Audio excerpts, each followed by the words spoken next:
On the outskirts of Monmouth in Polk County, Shelley and Ken Beheimer are raising nearly a dozen breeds of chickens in what they call the Chick Inn.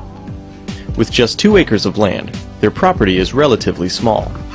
Yet they've managed to create an attractive and comfortable setting for their birds.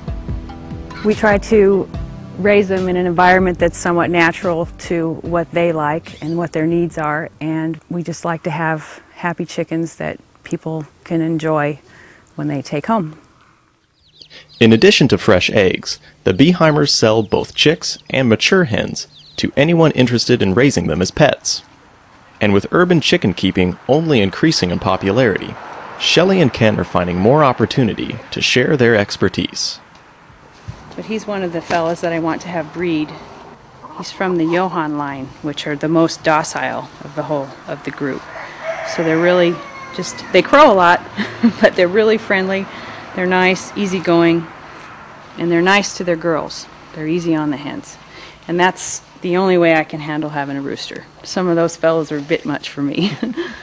And there's been some people that have talked about trying to get blue Barnevelders. And so we are going to breed the blue Orpington to the Barnevelder and see if we get some chicks that have, instead of the black, it would be more of a blue, kind of a grayish blue like the Orpingtons are.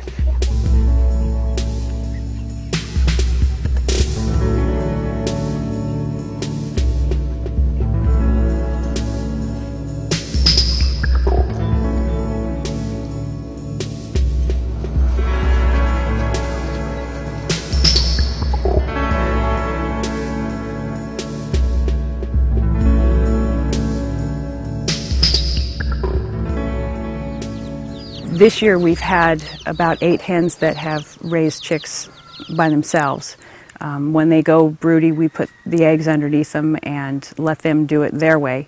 And we found that to be it's rewarding in a way to watch them go through the whole process, to see nature taking its course the way it should versus putting the chickens under the heat lamps.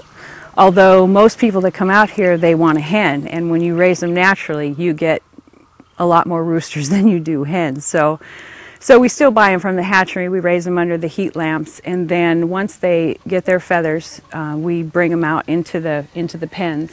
After they get to their laying age, then we take them out of the pens and move them out to the pasture as much as possible. Shelley gives the chickens plenty of room to graze on the west side of the farm, with the intention to plant more grass on the south end. Inside the house, Shelley displays a variety of fresh eggs. The small ones like this, these are the pullets that just started. So for maybe about a month, they'll lay them like this, and then they'll gradually get bigger and bigger. And so we just weigh them all out and put them in cartons.